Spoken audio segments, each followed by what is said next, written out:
Bonjour les hobbyistes, c'est John de Game of War Studio. Aujourd'hui, petite rétrospective autour du jeu Mordheim. Mordheim, qui n'a jamais entendu ce nom, qui n'a jamais entendu parler de ce jeu de figurines entre escarmouche et jeu de rôle qui avait à l'époque révolutionné l'univers du jeu de figurines fin des années 90. Mordheim est un jeu de figurines et plus particulièrement d'escarmouche, édité par Game Workshop appartenant aux Specialist Games. Il a été créé au fil des publications du magazine White Dwarf, fin des années 90, sous la direction de Tuomas Pirinen. A l'époque, il s'agissait donc d'une version bêta des règles pour développer un jeu d'escarmouche dans l'univers de Warhammer, c'est-à-dire de jouer seulement avec quelques figurines et ne plus jouer de grandes batailles comme on avait l'habitude de le faire. En 1999, une version boîte de jeu a été publiée avec un livre de règles complet, 2 bandes de figurines, des humains d'un côté et des Skaven, donc des hommes rats de l'autre, des décors en carton illustrés, des tokens, des réglettes, des dés. Par la suite, 2 extensions vont voir le jour, Empire en flammes, qui permet de jouer d'autres bandes et de jouer à l'extérieur de la ville, et Chaos dans les rues, qui permet de jouer en multijoueur. Ce jeu d'escarmouche se déroule dans la cité de Mordheim, dans le monde fantastique de Warhammer, plus précisément Warhammer Battle pour ceux qui ont connu, dans l'ancienne capitale éponyme de la province Ostermark, située au nord-est de l'Empire. En l'an 1999 du calendrier Sigmarite, l'Empire était déchiré par des luttes intestines, de nombreux prétendants se livrant à une guerre politique incessante pour le trône impérial. Alors qu'ils désespéraient, les citoyens de l'Empire virent approcher dans le ciel une comète à 2 queues, symbole du dieu guerrier Sigmar. Les habitants du pays reconnurent dans cette comète le retour de leur dieu tutélaire. Lorsqu'il devint évident que la comète se dirigeait vers Mordheim, capitale de l'Ostermark, les foules convergèrent de tout l'Empire pour assister au retour de la divinité et recevoir sa bénédiction. Mais les réjouissances précédant l'arrivée du dieu guerrier devinrent de plus en plus débridées et malsaines, canalisant dans la cité tous les vices de l'Empire et attirant le chaos. Finalement, tel le courroux vengeur de Sigmar, la comète s'écrasa sur la ville, la détruisant presque entièrement. Tel un symbole de la puissance divine, seul le monastère des sœurs de Sigmar, nommé le Roc, fut épargné par le déluge de feu et de roches. Restés fidèles aux préceptes de leur dieu, les sœurs parvinrent à protéger de leurs prières l'édifice situé en plein cœur de la ville, et y restèrent malgré le chaos. Alors que la poussière retombait, les quelques rescapés, hagards, contemplèrent le spectacle apocalyptique qui les entourait. Une partie de la cité avait été rasée jusqu'à ses fondations, défigurée à jamais par un gigantesque cratère. Le reste de la ville était en feu, une grande partie des bâtiments réduits à l'état de ruines fumantes.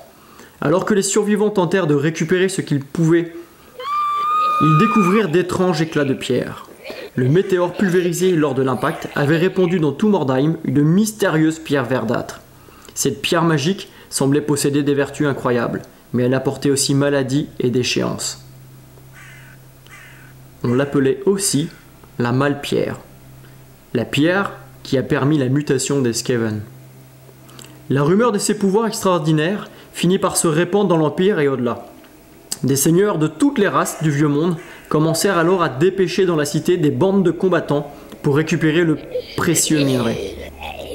La cité de Mordheim, désormais surnommée la cité des damnés, The Cursed City, un petit clin d'œil aujourd'hui au jeu de Game Workshop qui va sortir prochainement, était à nouveau le théâtre de sombres événements et de luttes sanglantes.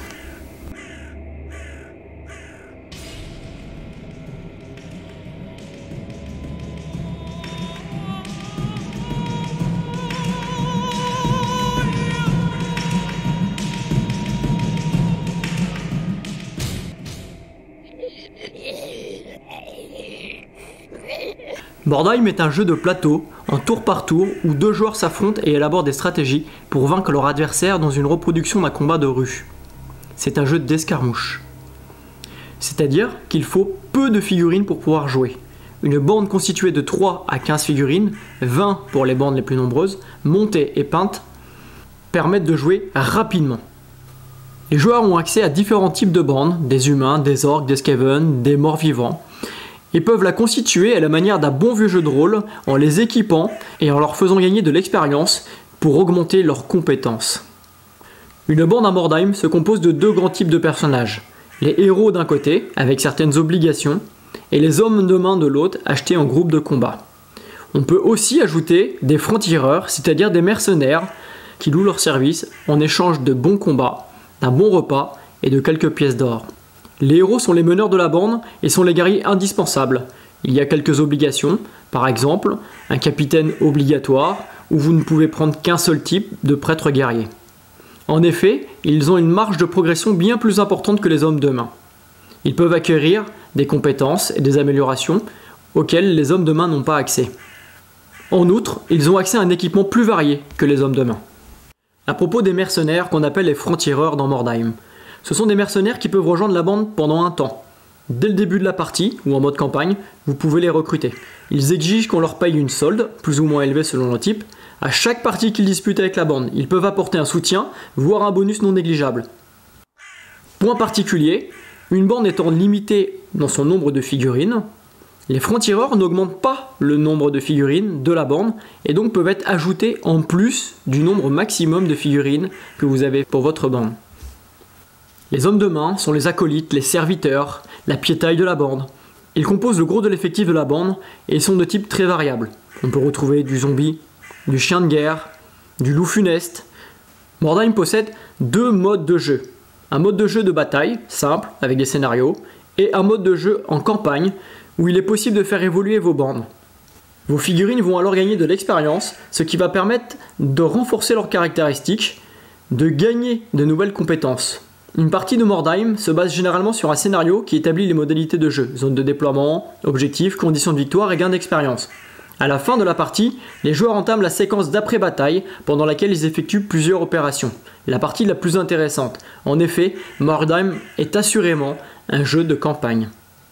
Ainsi, à la fin de la bataille, vos figurines peuvent avoir des blessures, les joueurs comptabilisent les figurines qui ont été mis hors de combat et lancent les dés pour savoir ce que subissent les personnages. Un œil crevé, de veines fous, ils perdent une jambe. Chaque résultat induit des conséquences différentes, baisse des compétences de combat, perte d'équipement.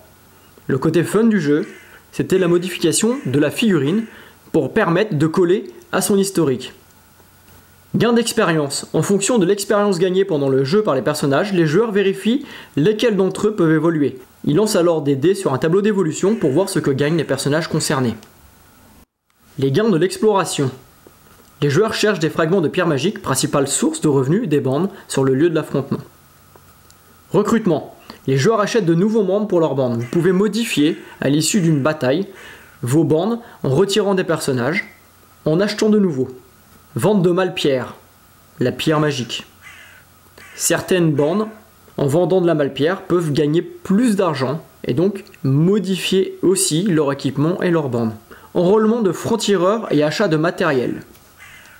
Ajoutons qu'il est possible d'ajouter des dramatis personae, des personnages spéciaux nommés, qu'il est possible de mettre dans sa bande pour une bataille.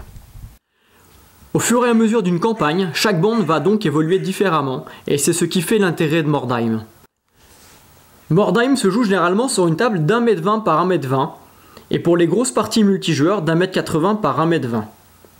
La table de jeu rassemble des décors miniatures représentant généralement une portion de la ville en ruine ou, en fonction de l'extension que vous utilisez, comme en pierre en flamme, des forêts, des montagnes, des routes et des villages de campagne. Une bonne table de Mordheim se doit d'être remplie de décors, au minimum entre 5 et 10 par carré de 60 par 60.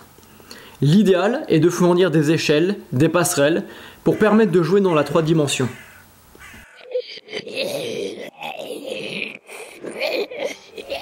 Les différentes bandes à Mordheim. Une gamme complète de figurines a été créée par Game Workshop pour représenter l'ensemble des bandes officielles représentées dans le livre de règles et les différentes extensions du jeu.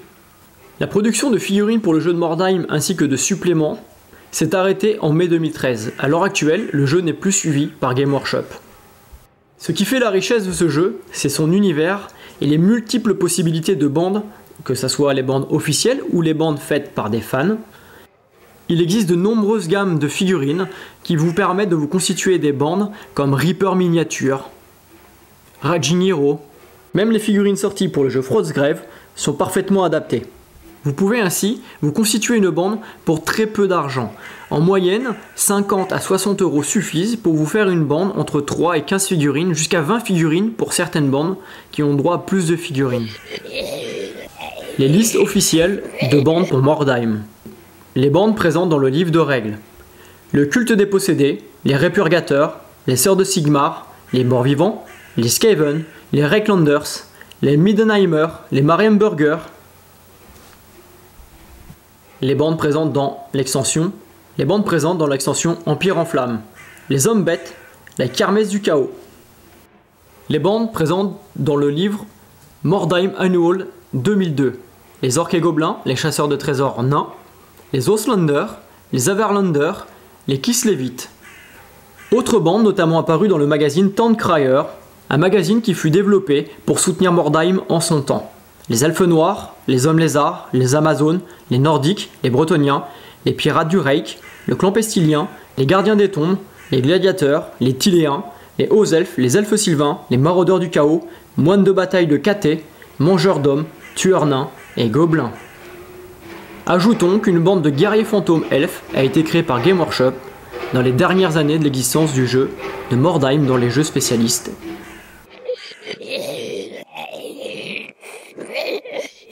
Le grand intérêt de Mordheim, encore une fois, c'est la richesse de son univers, de tout ce qui a été produit autour, que ce soit par Game Workshop ou par les fans, et du fait que nous pouvons créer une bande pour très peu d'argent. Ajoutons à tout ça le mode campagne très fun, le côté évolutif hyper bien construit. Bien que le jeu Mordheim ne soit plus suivi actuellement par Game Workshop, vous pouvez trouver les nombreuses ressources sur internet très facilement, sur des sites de fans ou sur des forums. Le livre de règles notamment, le livre Empire en Flammes ou l'extension Chaos dans les rues avaient été mis gratuitement en PDF, en disponible par Game Workshop.